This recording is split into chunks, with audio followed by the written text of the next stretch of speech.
Hey, it's your Auntie Annie, back with another Jamaican recipe for you.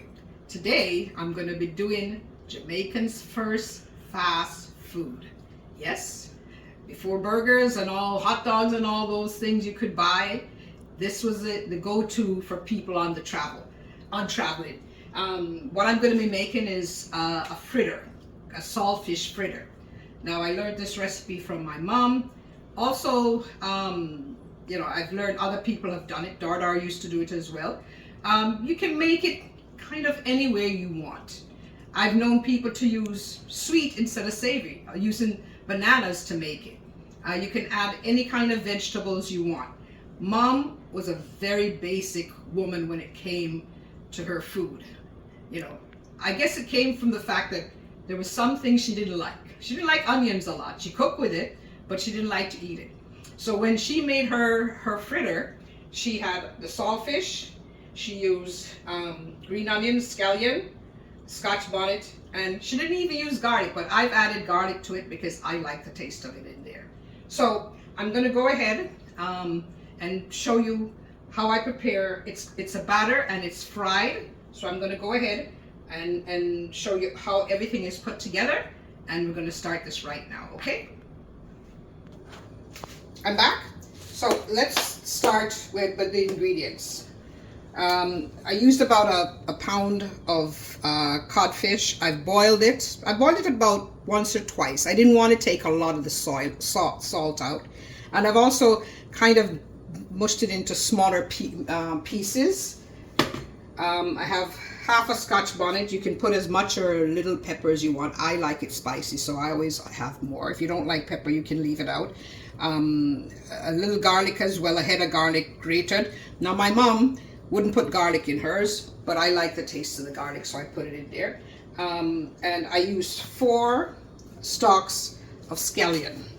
I'm going to be using about 2 tablespoons or 2 heaping teaspoon of baking powder, about, I would think about 1.5 cups of flour, but I'll show you how I put the batter together, so you can add or subtract as you want, right? And of course, a little bit of salt, black pepper, and garlic powder. So the first thing I'm going to do is I'm going to go ahead and add the codfish. So when you add it, you got to look and see if there are big pieces in there. You don't want to have that. So I'll go through, and if I find any really large pieces, I'll just break them up a little bit, right? So you want it kind of almost mince-like texture. So if it's too big, you just want to break it up a bit. So as you know, codfish was brought over by mostly the Spanish. Of course, codfish comes from the Atlantic. In Newfoundland, a lot of our codfish in Jamaica comes from there. And I think in most cultures, they have some kind of fritter. Like I said, you can put anything you want.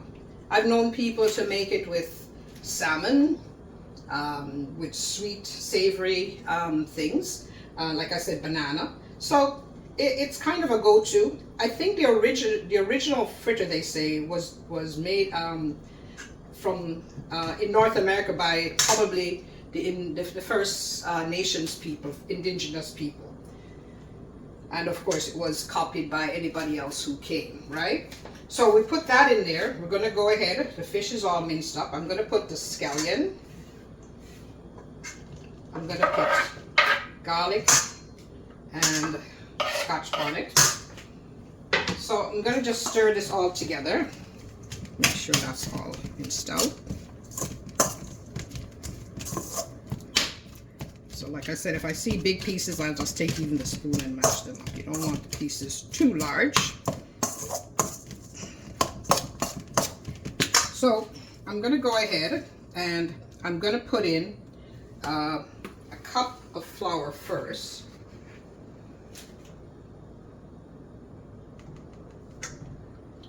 I'm going to stir it around. I think it's about maybe 1.5 cups. It depends how much batter you're making. I'm also going to just grab a little bit of water.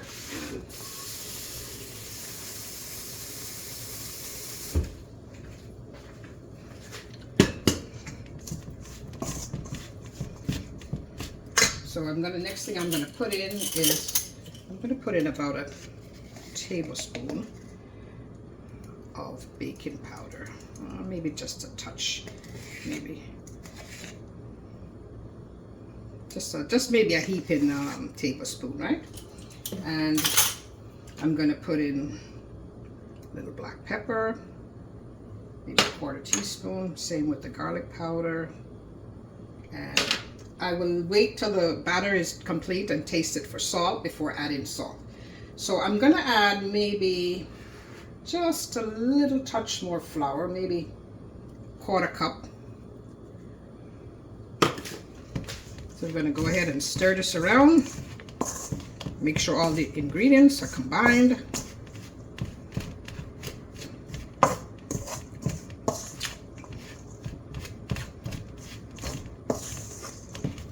So then I'm gonna start adding the water. It's almost, the consistency would be almost like when you make a pancake. So I'm gonna add some of the water first. It's not gonna be runny. So if I found that I put even a little bit too much, I can always go ahead and just add a tip more flour to it.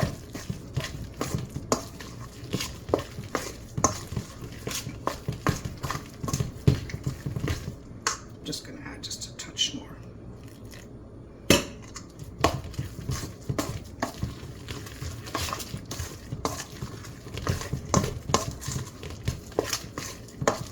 So the consistency is almost there. I'm just gonna stir it a little bit more. Take one little bit more water, just a bit.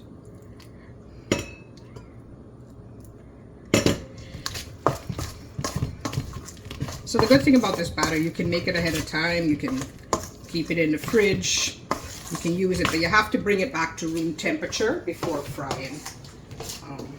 It works best. So as you can see, this is kind of the consistency I want. It's a little bit thicker than a pancake batter.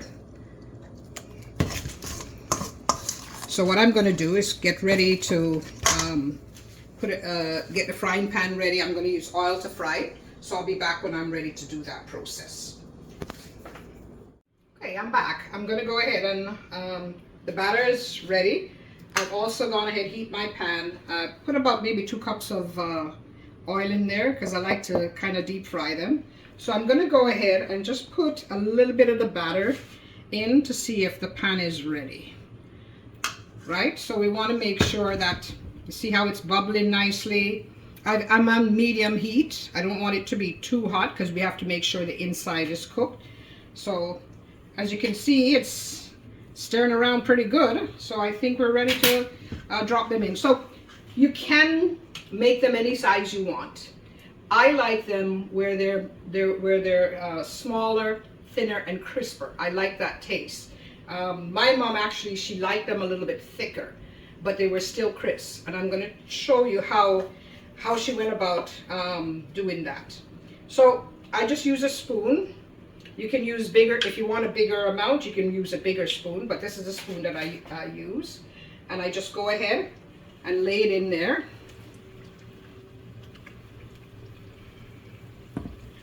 Go ahead, grab some of the batter and just lay it in here. And you're not going to touch it for a little while. You just want it to bubble up. Right? So I think I can get about maybe 6 of them in there. Oops.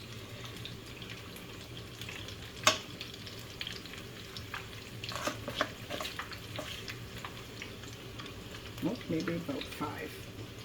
So I'm just going to lay it in here.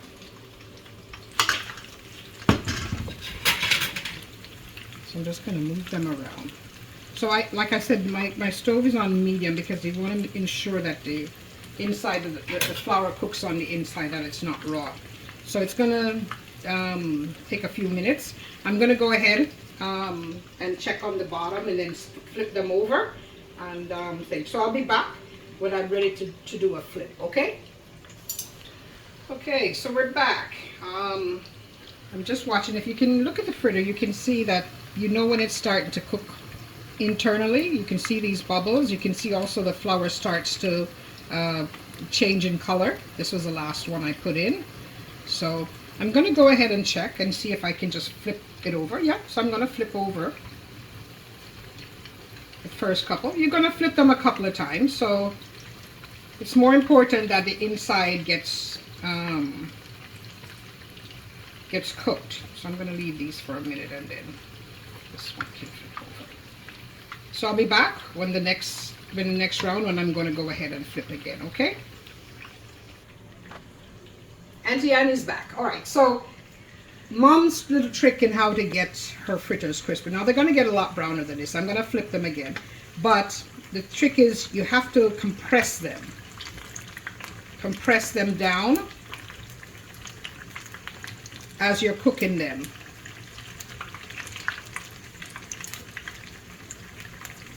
So I'm going to go ahead and flip them again. Like I said, I'm going to flip several times. And if you see, it's getting more color to it, looking really nice. So as I flip, I squeeze them down. So also what I've done is that I have a wire rack that I'm going to put them on, because if you put them on paper towel, they're going to get soggy and you want them to retain the crispness before you eat them. So I'm going to go ahead and then put them on here and let it drain as I'm frying. So like I said, I continue to push it down. Let me see, our little tester there is doing well. So, okay, I'll be back when I take out the first batch and let you see it, okay? Okay, we're back with the fritters. So if you can have a look, you'll see how much the color has been, and you can see that they're getting quite crispy. I'm about ready to take out this first batch. So if you want to know if it's done, you can just stick it with a fork. Comes out, there's no wet flour in there. So I fried until they're crispy because I love when you bite into them and have that crunch.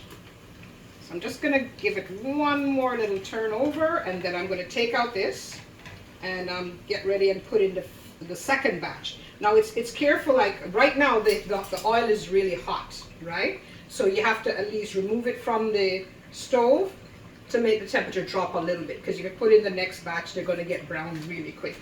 So I'm going to go ahead and take that out. Make sure you drain as much oil as you can out of there. So my mom did another fritter, which was, she used corned beef, right? But she didn't use a lot of flour. She used like an egg, and she used just a couple tablespoons of flour just to kind of bind it together.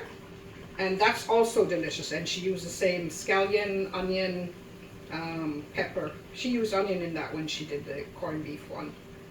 So I drain it, put it on the wire rack, and then I'm just going to turn off the stove because I don't want the oil to get too hot.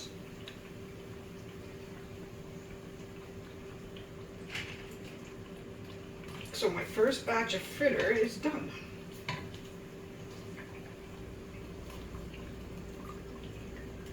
And it's dead easy. Like, it's a great snack. Like I said, it was the original fast food. But even for breakfast, Jamaicans eat it a lot.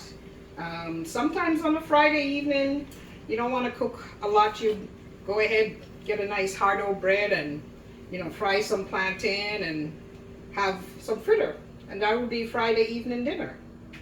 So I'm going to go ahead and put in the next batch. So I'll come back when I have that in. Okay? Auntie Annie's back. I'm going to go ahead and put in the final batch of fritter. I'm going to see if I can utilize and do all of them here. But like I said, you can always go ahead and put up the batter and use it another time if you want to. This looks like it's going to be very tricky, but we'll get the last one in there somewhere.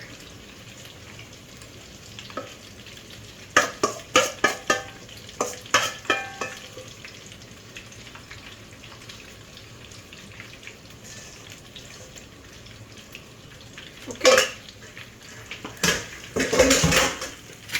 So as before, I'll just give them a little bit more room, kind of We'll let them stick together. And we'll go ahead and fry these off, and I'll come back when I have them completed, okay? So it's time to eat. If you look, if you hear them, it's nice and crispy. They're golden brown, lovely, and they're, like I said, if you put them on this wire rack, they'll remain crispy until you're ready to eat them. So I hope you try this recipe. You're gonna love it, and like I said, there are different versions. You can use any kind of fish you want in there. You can make salmon fritter, you can make corned beef fritter, you can make banana fritter, you know, anything you want. It's very versatile, very easy to do. All right, so till we meet again, enjoy, okay?